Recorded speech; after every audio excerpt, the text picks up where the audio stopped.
Pues muy buenos días, gracias a todos por su presencia hoy aquí.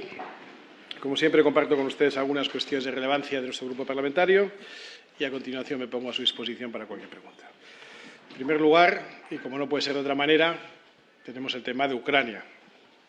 Más de 10 días ya desde la criminal invasión de Ucrania por parte del señor Putin, más de 10 días de una inaceptable violación de las fronteras y de la soberanía nacional de Ucrania y, por tanto, de la anulación de derechos, de la muerte bajo bombardeos, de la muerte violenta de población civil y militar. En resumen, de una invasión, de una guerra causada por una parte que, como saben, condenamos con rotundidad. Hay que apoyar a Ucrania, hay que apoyar, lógicamente, a los refugiados de esta guerra, a los que llegan a Polonia, que están siendo acogidos de manera masiva, pero también a Rumanía, a Hungría y, por supuesto, a los que vengan a España. Tenemos que estar a la altura como país. Desde Vox, una vez más, enviamos nuestro abrazo, nuestro cariño, nuestra solidaridad al pueblo ucraniano y reclamamos para él todos los medios económicos y militares que sean precisos, defensivos y ofensivos, para que puedan hacer frente a la invasión rusa.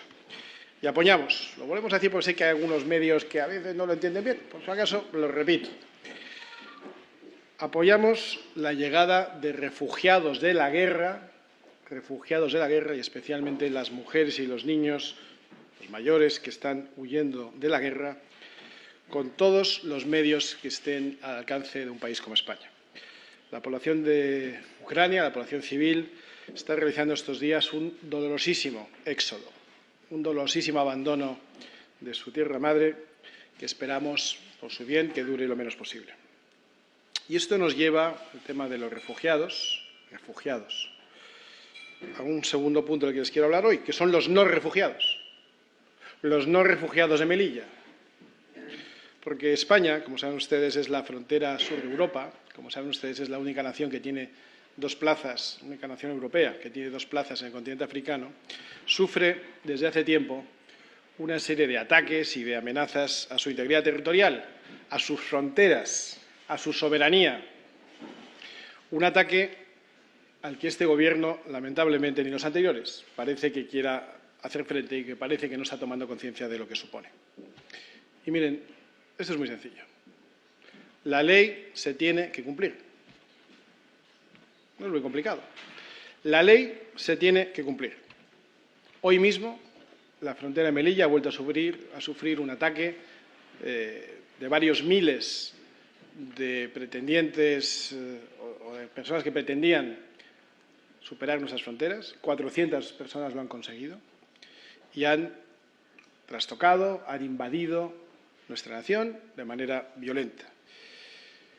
Insisto, la ley se tiene que cumplir. España no puede seguir permitiendo que se incumpla la ley de extranjería, no puede seguir aceptando la inmigración ilegal como un fenómeno irremediable. Y no puede por varios motivos. Primero, porque fomenta un efecto llamada que pone en riesgo las vidas precisamente de muchas personas bien intencionadas que, buscando una vida mejor, se ponen en manos de estas mafias que les trasladan y que les traen hasta aquí, atendiendo a ese efecto llamada, lucrándose con la desgracia, con la buena fe de otros. No pueden tampoco porque la inmigración ilegal se conduce en no pocas ocasiones, y la llegada de miles de jóvenes varones en edad militar lo pone en evidencia, lo hacen con tremenda violencia. Y lo hemos estado viendo también estos días en la frontera de Melilla, con una violencia inusitada hacia nuestras fuerzas y cuerpos de seguridad de Estado, que tienen la obligación y el deber de vigilarlas y defenderlas.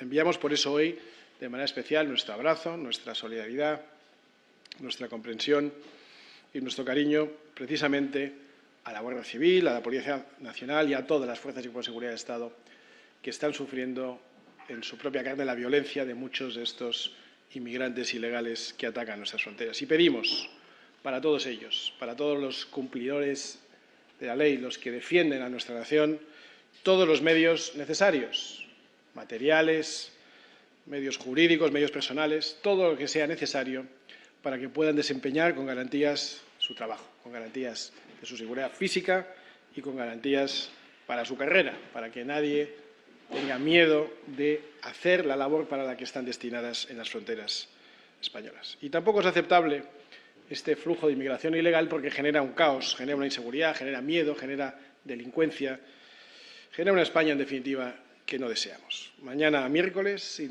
interpelaremos a este Gobierno para que explique qué va a hacer para proteger las fronteras de Ceuta y Melilla, aunque, por las últimas declaraciones del ministro Marlaska, pues parece que no mucho. Dice el ministro que lo que hay que hacer es una valoración y análisis de lo ocurrido. Pues mire, no. Lo que tiene que hacer el Gobierno de España es reaccionar. No tenemos que perder mucho más tiempo en estudiar y analizar lo que ya viene pasando desde hace años. Lo que hay que hacer es reaccionar, dotar a la Guardia Civil, dotar a la Policía Nacional de los medios necesarios, dejar de criminalizar a los que defienden nuestras fronteras, a los que protegen nuestra nación y a los que defienden la paz y la seguridad interior de España. Hay que dejar de generar ese efecto llamada que es tan responsable de lo que está pasando. Y hay que enviar, si es necesario, al Ejército a que defienda nuestra frontera. Y que tengan la idea muy clara, que las fronteras de España son inviolables y que el que las intente violar sufrirá las consecuencias. En España no se puede permitir que se agreda con piedras, con cal viva ni con garfios a la Guardia Civil. En España se tiene que respetar la ley. Yo creo que es un mensaje muy sencillo que todo el mundo puede entender. Se tiene que respetar la ley. Claro que eso quizá sea mucho pedir para un ministro, un gobierno que se salta la Constitución, que pacta con golpistas, con separatistas, con filoterroristas y, en definitiva, con un gobierno que respeta muy poco la ley y la hace respetar muy poco. Tercera cuestión, y para finalizar, el 8 de marzo. Hoy es 8 de marzo, no vemos realmente motivo alguno para celebrar. Hoy es 8 de marzo y en Vox, como ayer y como mañana, estaremos trabajando para llevar la justicia hasta el último responsable de los abusos sexuales a las menores tuteladas, donde sea, en el conjunto de España. Hoy, 8 de marzo, Vox, como ayer y como mañana, lucharemos por la igualdad real de hombres y mujeres con las mismas oportunidades laborales, con los mismos derechos, las mismas obligaciones, mismos retos, los mismos deberes.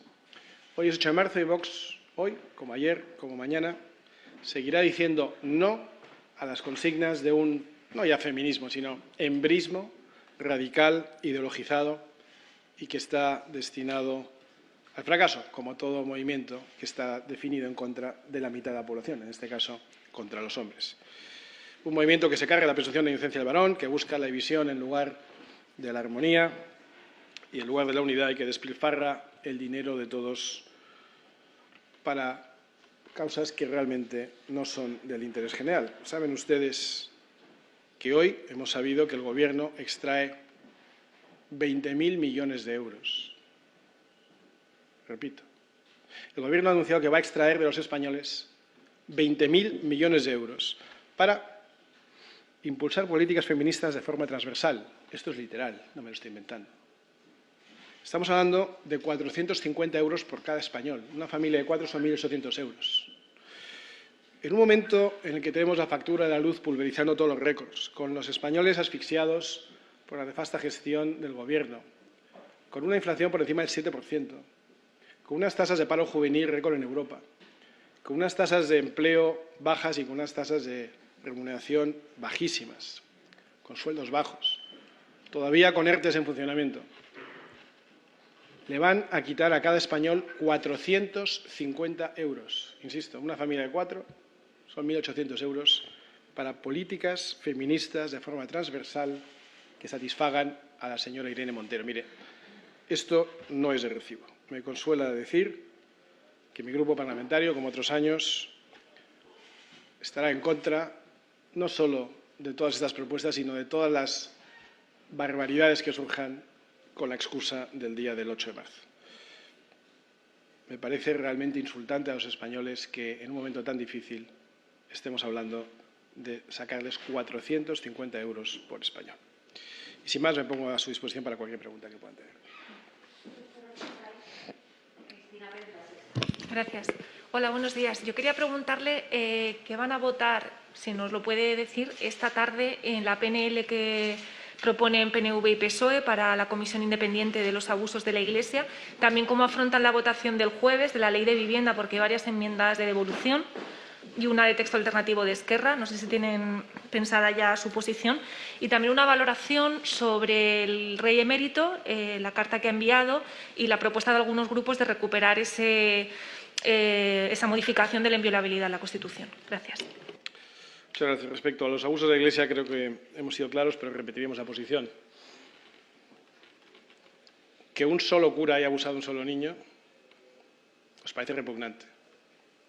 Yo pienso mucho en esos niños, quizá algunos de hoy son adultos, y me produce un rechazo enorme, enorme. Dicho eso, la propuesta de que el defensor del pueblo investigue estas cosas simplemente es que no procede, porque la institución del defensor del pueblo pues está para investigar los excesos que comete el Estado, la Administración, con los ciudadanos. La Iglesia no es el Estado y, por tanto, este no es el cauce. Hay quien ha querido traer esa causa general de investigación contra la Iglesia al Congreso. Pues en el Congreso se investigan las responsabilidades políticas y aquí, salvo que alguien nos ilumine, pues parece que tampoco hay mucha responsabilidad política. ¿Qué nos queda? Pues nos queda la vía penal, que es por donde se debe conducir todo caso de abuso. Pero claro, es verdad que muchos de estos casos han prescrito. Y yo me pongo en la piel de esas personas, sobre todo de esos hombres, porque casi todos son casos de hombres cuando eran niños violados o abusados. Y realmente es muy grave pensar que su causa haya prescrito y que no tenga una vía por la que solucionarse de manera judicial. ¿Qué nos queda? Nos queda que la Iglesia asuma su responsabilidad. Nos queda que la Iglesia conduzca todas las investigaciones necesarias para identificar a los culpables y a los que les ocultaron a los culpables. A los responsables de lo que pasó, que son los que lo hicieron y los que lo taparon. Nos queda que la Iglesia asuma esa responsabilidad y busque la manera de reparar los daños causados a todas las víctimas, en los casos en los que los presuntos abusos hayan prescrito. En los casos en los que no, pues queda la vía judicial. Por tanto, no podemos más que mostrar y reiterar siempre nuestra solidaridad con todas las víctimas, pero eso no quiere decir que debamos aprobar conductos de investigación que simplemente no son los adecuados.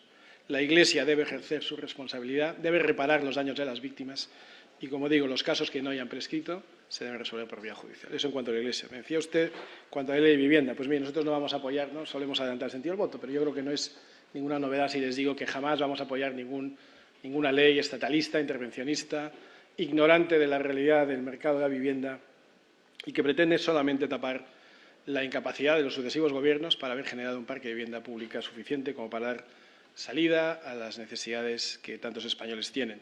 Esta ley va por muy mal camino y, por tanto, no es previsible que la vayamos a apoyar con mucho ardor.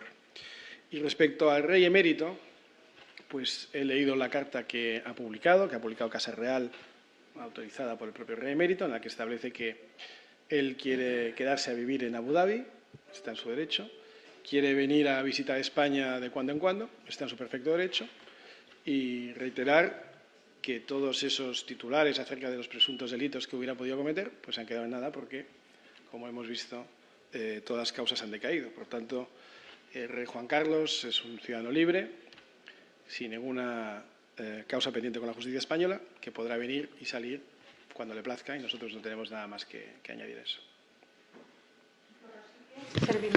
¿Qué tal? Buenas. Polonia, cuyo primer ministro vino aquí a la reunión o cumbre que organizó Vox, se niega a aceptar que las armas pasen por su territorio a Ucrania y que los pilotos ucranianos puedan utilizar sus aeropuertos. ¿Qué le parece a Vox, dado que es aliado europeo del gobierno polaco, y qué le diría o qué le pediría si va a hacer una gestión para que lo permita? Gracias. Muchas gracias. El primer ministro polaco suscribió el texto que se remitió aquí en la cumbre de Madrid, que fue hospedada por Santiago Abascal, que fue un texto clarísimo, lo pueden ustedes ver, de condena a la guerra cuando casi nadie todavía aquí estaba hablando de esos temas.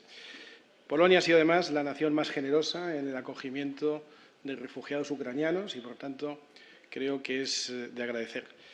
Y ojalá todas las naciones tuvieran un posicionamiento tan claro como lo tiene Polonia, y todos los partidos políticos, por cierto, algunos de los que critican tanto, y todos los políticos de ciertos partidos, algunos de los cuales ha visitado Polonia recientemente y no se ha enterado de nada, ojalá fueran todos tan claros y tan eficientes en el apoyo a los ucranianos como lo está siendo Polonia. Sí, muy buenos días, portavoz. Hoy, como bien dices, 8 de marzo y la portavoz de Podemos hacía un relato en el que las mujeres siguen sufriendo miedo al volver a su casa y en la que los hombres ganan más en el mismo puesto que las mujeres. Comparten ese relato. En segunda posición, la CUP va a presentar una iniciativa para que el rey emérito pueda ser investigado aquí en el Congreso de los Diputados. Estarían dispuestos a apoyar esa comisión. Y, en tercer y último, el viernes es el 11M, un atentado terrorista en el que ya hay un juicio y hay una sentencia, pero todavía hay víctimas que reclaman una investigación o que sigue habiendo ciertas sombras. Si su partido tiene pensada alguna iniciativa para seguir investigando lo que fue el mayor atentado de la historia de Europa. Muchísimas gracias. Muchas gracias. Respecto al relato de Irene Montero y sus secuaces, pues mire, no lo vamos a secundar nunca. ¿Y sabe por qué? Porque no queremos hablar por las mujeres. Yo creo que ningún partido tiene el derecho a hablar por las mujeres, ni ningún llamado colectivo, y mucho menos colectivos subvencionados con los impuestos de los demás. No están ninguna de ellas en posición de hablar de las mujeres. Podrán hablar de las mujeres que les votan a ellas, podrán hablar de las que reciben esas subvenciones, podrán hablar de esos chiringuitos que han montado, de esa red clientelar que tiene montada la señora Irene Montero, que hoy va a ser regada con 25.000 millones de euros, 450 euros por persona. Eso sí pueden hablar, pero yo creo que no hay ningún partido que pueda hablar por las mujeres y ninguno debería capitalizarlas, porque eso me parece precisamente de un machismo tremendo. Las mujeres son todas distintas, las hay pues, de todo tipo de ideología, de todo tipo de forma de pensar y, por tanto, pretender colectivizarlas en un solo sitio y, por supuesto, luego manipularlas ante los movimientos o por los movimientos de la izquierda, pues es un movimiento burdo en el que es verdad que han caído otros muchos partidos que han querido jugar a ese juego, pero nosotros no vamos a caer en eso. Nosotros preferimos trabajar por solucionar los problemas de las mujeres, de los hombres, de los niños, de los ancianos, de los españoles en su conjunto y no jugar a ese juego del materialismo dialéctico, del marxismo cultural, de provocar la segmentación de la población entre víctimas y verdugos para luego regar con subvenciones a las víctimas a través de los colectivos que ellos mismos montan. Nosotros no creemos que las mujeres sean víctimas y, por tanto, no vamos a apoyar nunca ese tipo de relato. Respecto a la iniciativa de la CUP que me dice usted, no la he leído, no la he visto, la miraremos con detenimiento, pero ya le digo que no suena tampoco que este sea el cauce adecuado. Insisto, las comisiones de investigación en el Congreso están para depurar responsabilidades políticas. El rey está fuera del juego político, por lo tanto, no, salvo que esté la CUP pensando que haya presidentes del Gobierno del pasado que hayan tenido algún tipo de responsabilidad política, bueno, lo veríamos, pero no suena muy razonable. E insisto, cada vez que hablamos de comisiones de investigación en este Parlamento, no olvidemos que los diputados no son jueces ni son fiscales, no son quienes mejor conducen investigaciones, a no ser que sea para depurar responsabilidades políticas, que eso es a lo que debería limitarse toda comisión de investigación de un Parlamento como este. Como aquí no hay responsabilidades políticas, al menos no que nosotros estemos viendo en este momento, pues no parece razonable esa posible presunta comisión de investigación. Respecto al 11M, no soy experto en la materia, pero, en fin, nosotros siempre hemos pedido que se esclarezca hasta el final todo lo que ahí sucediera, con las consecuencias que hubiera y las responsabilidades que hubiera que caer. Dice usted que no está todo resuelto, pues es posible que haya todavía cosas por saber. Lo que sí sabemos es que algunas de las consecuencias más nefastas del 11M, la principal, obviamente, fue la pérdida de vidas humanas, esa fue terrible, la peor, y luego las consecuencias políticas en otro plano completamente distinto, pues fue un cambio de gobierno absolutamente imprevisto que dio paso a una resintonización cultural de España, de la cual todavía no nos hemos recuperado y ya han pasado 18 años. Sí, ¿qué tal, portavoz? En primer lugar, le quería preguntar sobre la declaración institucional que presentó su grupo en apoyo a Ceuta y Melilla. Tras los últimos asaltos, quería saber cómo van los apoyos, si ha habido grupos que se han negado a firmar. En primer lugar, eso. Y luego, permítame que le haga la pregunta sobre Castilla y León. Quería saber si en este momento de la negociación la entrada de Vox en el Gobierno sigue siendo una condición insalvable para permitir la investidura del señor Mañueco. Gracias. Gracias. Respecto a Ceuta y Melilla y la declaración institucional en el apoyo que hemos generado, no es previsible que vaya a tener mucho éxito porque los grupos de izquierda parece que se revuelven en contra. No entiendo muy bien, nunca he entendido qué le pasa a la izquierda con Ceuta y Melilla. No sé si es que les parece menos España que el resto de España, si les parece menos que la península, que las Islas Canarias, que Baleares. Ceuta y Melilla es España desde siempre. desde siempre. Y, por tanto, son plazas estratégicas, son plazas españolas, como todas las demás, que deben ser defendidas, y no entenderíamos que hubiera un asalto al aeropuerto de Barajas y tampoco entendemos que haya un asalto a la valla de Melilla. Por tanto, nos cuesta entender muy bien cuál es la posición de la izquierda en este tema. Pero nosotros lo tenemos clara. Respeto a la soberanía, defensa de las fronteras, apoyo a nuestras fuerzas y cuerpos de seguridad de Estado. Y en eso consistía la declaración institucional, que lamentablemente no parece que se vaya a llevar a cabo. Respecto a Castilla y León, pues yo me remito a lo que diga nuestro portavoz, nuestro candidato, Juan García Gallardo, y a lo que diga nuestro presidente. Pero si miran ustedes lo que han dicho los últimos 2 meses, verán que es siempre lo mismo.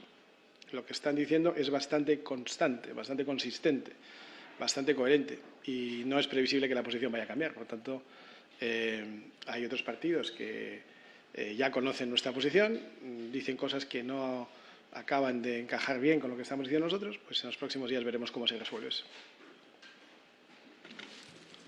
Sí, contamos en EDATV que el diputado del PP, Alberto Casero, no se equivocó al votar, sino que ni siquiera votó él directamente. Ustedes insistieron en la teoría del pucherazo. No sé si al conocer esa información de que fue una asesora la que votó en su nombre, a pesar de que el voto es personal e intransferible, vais a cambiar el posicionamiento respecto a lo que pasó en aquella votación de la reforma laboral. Y también saber si cree que el hecho de que Feijóo obvie la palabra de extrema derecha a la hora de dirigirse, ¿no?, a su formación, va a conseguir captar a los millones de votantes que se fueron a Vox desde el PP. Gracias.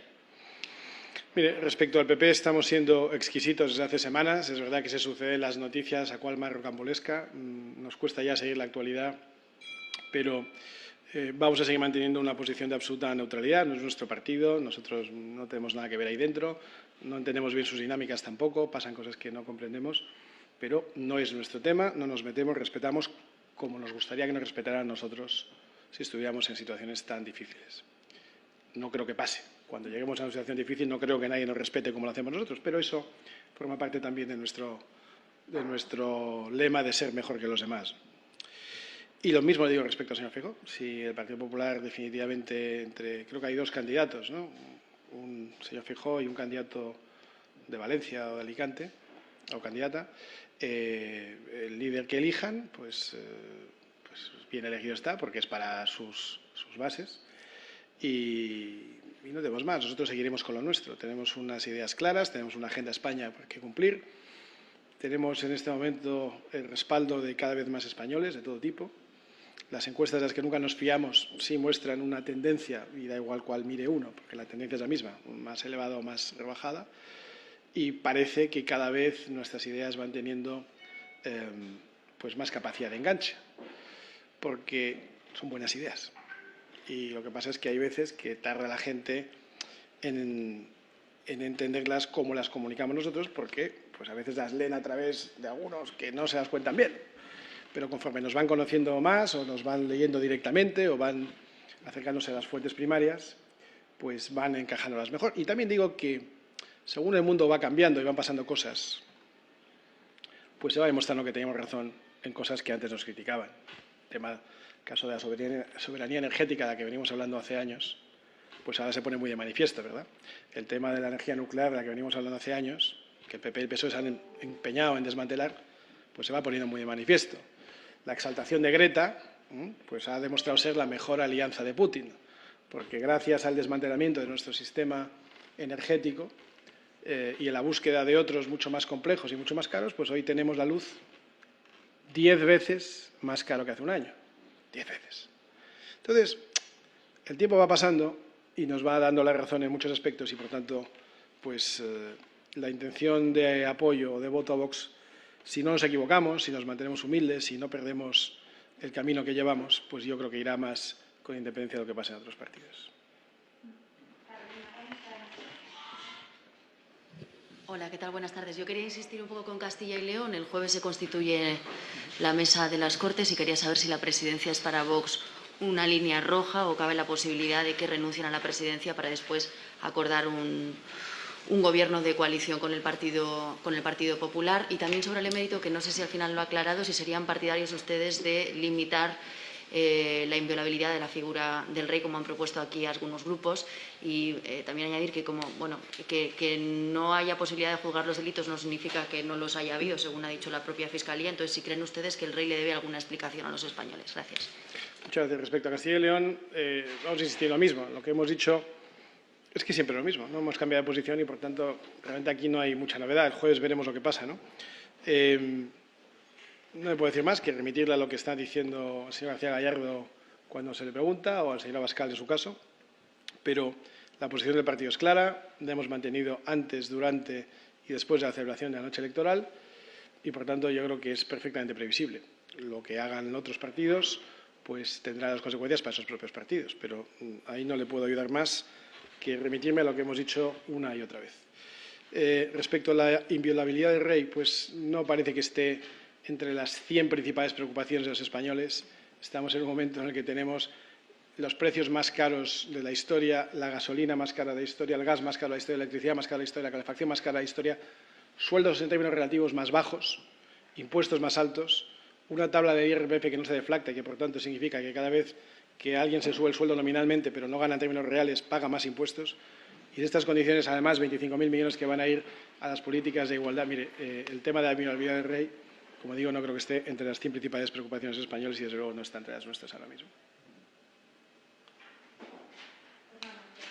Pues muchas gracias.